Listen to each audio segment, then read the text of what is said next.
Hormones.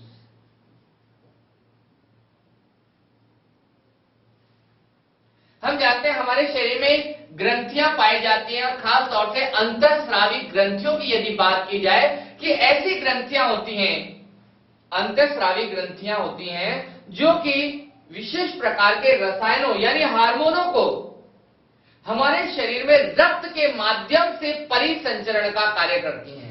जैसे उदाहरण के लिए पीयूष ग्रंथि के द्वारा वृद्धि हार्मोन का स्राव किया जाता है, या फिर थायराइड ग्रंथि के द्वारा थायरॉक्सिन का स्राव किया जाता है। तो वो जो हार्मोन्स हैं अगर उनकी कमी हो जाए तो क्या होगा, तो हम जानते हैं यदि उदाहरण के लिए हार्मोन्स में भी यदि मैं कहूं वृद्धि हार्मोन की बात करें, जंतुओं में वृद्धि हार्मोन जो कि पीयूष ग्रंथि द्वारा स्रावित होता है, यदि वृद्धि हार्मोन की कमी हो जाए हमारे शरीर में तो हमारे शरीर की लंबाई में वृद्धि नहीं होगी, खासतौर से बाल्यावस्था में वृद्धि रुक जाएगी। और अगर वृद्धि हार्मोन की अगर अधिकता हो गई तो लंबाई बहुत अधिक हो जाएगी, जिसे कहते हैं महाकायता या भीमकायता। तो वो रोग हैं जो कि हार्मोनों की कमी या अधिकता के कारण होते हैं और हार्मोन रासायनिक घटक होते हैं। ऐसे यदि हम बात करें धूल के कण,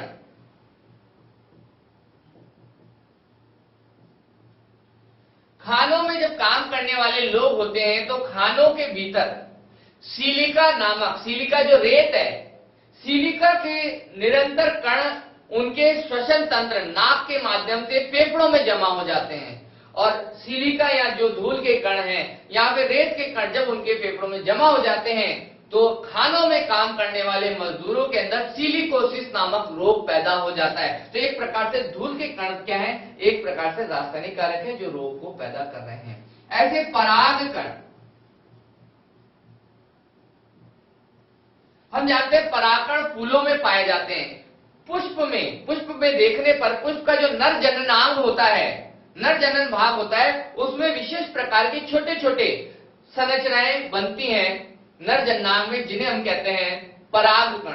पीले कलर की संरचनाएं होती हैं और ये जो परागकण होते हैं उनके द्वारा भी रोग पैदा होते हैं, खास तौर से जुकाम या फिर पराग एलर्जी नामक विशेष प्रकार के रोग होते हैं जो कि परागकणों के कारण उत्पन्न होते हैं।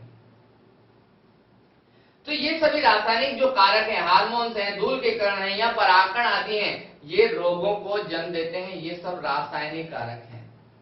एलर्जी पैदा करने वाले जितने भी पदार्थ होते हैं, रासायनिक पदार्थ, वे भी इसी के अंदर आते हैं। फिर यदि हम बात करें भौतिक कारकों की, तो भौतिक कारकों में आ जाती है जैसे सर्दी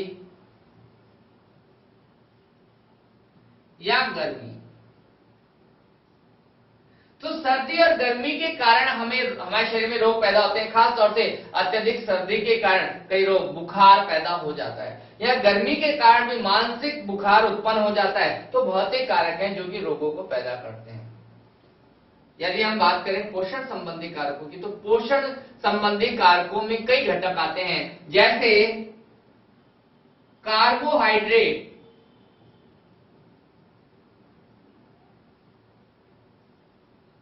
प्रोटीन, वसा,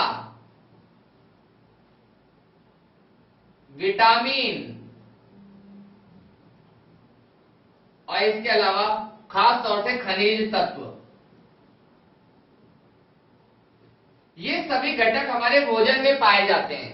कार्बोहाइड्रेट, प्रोटीन, वसा, विटामिन, खनिज तत्व आदि हमारे भोजन में होते हैं और हमारे भोजन में उपस्थित होकर जब हम इन्हें अपने भोजन के रूप में काम में लेते हैं तो हमारे शरीर को बहुत लाभ पहुंचाते हैं। जैसे कार्बोहाइड्रेट की यदि बात की जाए तो कार्बोहाइड्रेट हमें हमारे शरीर को ऊर्जा प्रदान करता है। प्रोटीन शरीर में वृद्धि और मरम्मत का कार्य करता है। वसा के द्वारा भी ऊर्जा ही प्राप्त होती है। विटामिन और खनिज तत्व हमारे शरीर में संतुलन का कार्य करते हैं विभिन्न प्रकार की प्रक्रियाओं में। तो यदि विटामिन की कमी हो जाए, जैसे यदि हम कहें विटामिन डी की कमी हो जाए, तो ऐसी स्थिति में हमारे शरीर में रोग पैदा हो जाते हैं। अस्थियों संबंधी रोग, हड्डियों संबंधी रोग पैदा हो जाते हैं। जैसे हम बात करें खनिज तत्वों की बात करते हैं, तो खनिज तत्वों में यदि आयोडीन की बात की जाए, यदि आयोडीन की कमी हो गई तो घेंगा रोग हो जाता है। या फिर हम बात करें प्रोटीन की, तो प्रोटीन की कमी के कारण कुपोषण पैदा हो जाता है। ऐसे कार्बोहाइड्रेट की कमी में ऊर्जा नहीं बनती, या फिर अगर अधिकता हो जाए तो वसा के रूप में शरीर के विभिन्न भागों में संचित हो जाएगी, मोटापा हो जाएगा। तो ये सभी कारक पोषण संबंधी कारक हैं, इनकी कमी या अधिकता के कारण हमारे शरीर में विभिन्न रोग उत्पन्न होते हैं। और जब हम बात करते हैं अंतिम कारक जिसे आनुवांशिक कारक कहते हैं, आनुवांशिक कारक का मतलब है ऐसे कारक जो कि